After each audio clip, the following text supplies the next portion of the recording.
नमस्कार मंडळी, इंडियन फिरस्ते या यूट्यूब चॅनलवरती तुम्हा सर्वांचं पुन्हा एकदा स्वागत आहे। आज आपण जाणार आहोत संगम माहुली श्री क्षेत्र संगम माहुली सातारा या ठिकाणी। तर आज आपण जात आहोत आपल्या प्रमुख मार्गाने, म्हणजेच आपल्या पश्चिम भागातून वाईपासून असलेल्या कृष्णा नदी जिथून उगम पावते त्या भागातून आपण जात आहोत। आजूबाजूचं दिसणारं हे नयनरम्य दृश्य तुम्हाला दाखवण्याचा प्रयत्न। संगम माहुली क्षेत्रावरती आल्यानंतर तुम्हाला इथे कमान बघायला मिळते आणि कमानीतून आतमध्ये गेल्यानंतर आपल्याला संगम माहुली आपल्याला बघायला मिळते। श्री क्षेत्र संगम माहुली म्हणजे हे काशी विश्वेश्वराचं मुख्य मंदिर आपल्याला दर्शनास आणि पाहायला मिळते।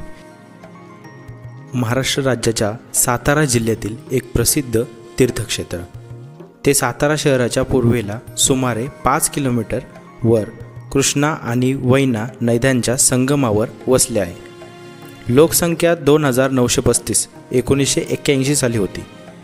संगमाच्या पूर्वेकडील वस्तीला क्षेत्र माहुली आणि पश्चिमेकडील वस्तीला संगम माहुली अशी नावे आहेत। मंदिरांच्या खांबांवरती, दगडी खांबांवरती अशा पद्धतीचे नाग कोरलेले आपल्याला बघायला मिळतात। या नागांचे काही वेटोळे स्वरूपात आपल्याला बघायला मिळतात, तर नागांचे नक्षीकाम सुद्धा आपल्याला बघायला मिळते। याच खांबांवरती साखळेसारखं नक्षीकाम बघायला मिळते। मंदिराच्या दगडी बांधकामांमध्ये अशा पद्धतीचा गणपती आपल्याला कोरलेला बघायला मिळतो।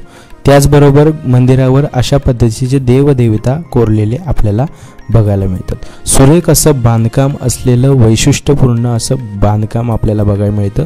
1744 साली बसवलेली ही घंटा आपल्याला बघायला मिळते। त्याचबरोबर मंदिराच्या वरील भागामध्ये सुंदर असं नक्षीकाम जे कमलपुष्प म्हणून आपल्याला बघायला मिळते।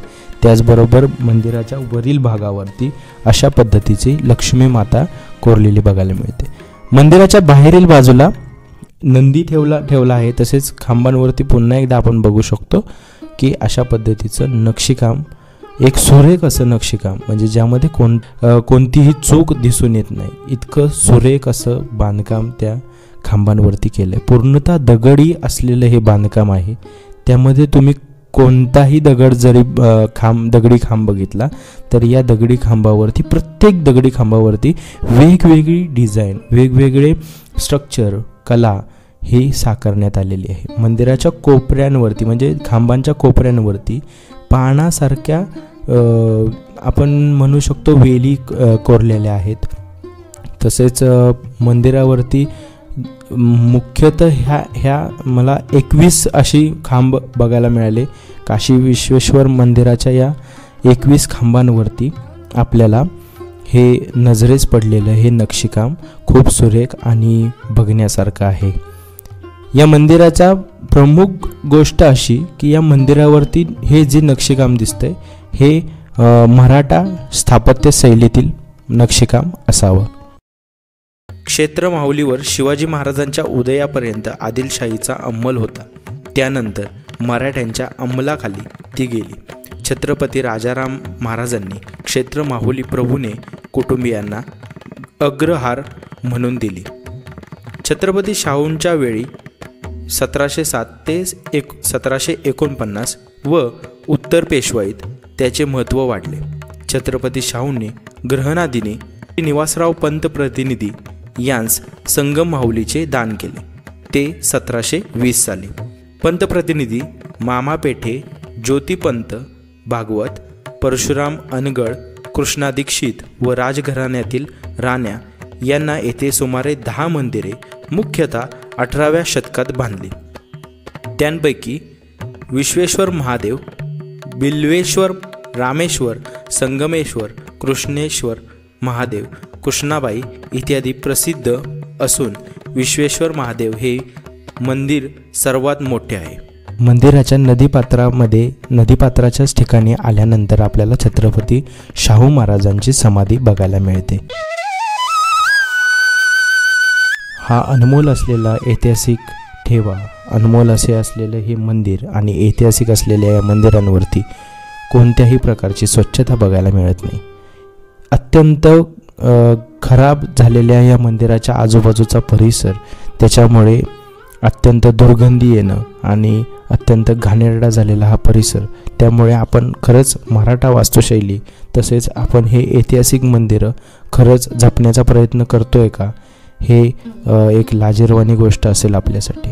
मंदिराच्या आतील म्हणजे मंदिराच्या चारही बाजूंनी जर तुम्ही नजर टाकली तर अशा प्रकारची घाण आणि दुर्गंधी पसरलेली आपल्याला बघायला मिळते.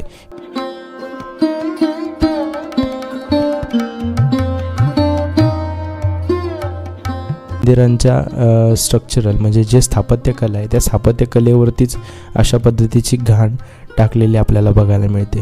हे कुठेतरी थांबणं गरजेचं आहे. आपण नागरिक आहोत, तर आपण जर या मंदिराला भेट देत आहोत तर घाण करणं कितपत योग्य आहे ते आपण आपल्याला ठरवलं पाहिजे. खरं तर मंदिराच्या सभोवताली प्री वेडिंगचा घोळका झालेला आहे. प्री वेडिंग सारखे सेट उभारले गेलेले आहेत. मंदिरांचा वापर प्री वेडिंगसाठी योग्य आहे का हे कमेंट करून नक्की सांगा.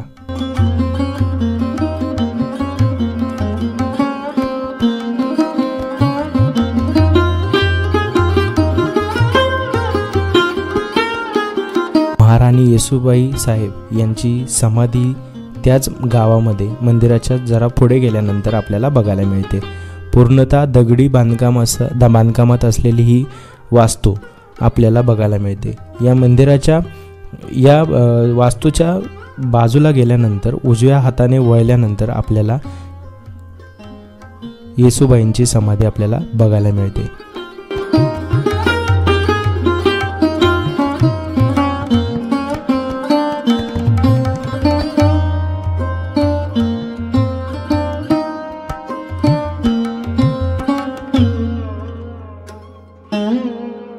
ऐतिहासिक मंदिराला नक्की भेट द्या, परंतु आजूबाजूला असलेल्या परिसरामध्ये कोणतीही दुर्गंधी आणि अस्वच्छता होईल असं कधीही करू नका.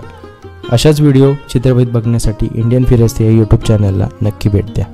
धन्यवाद.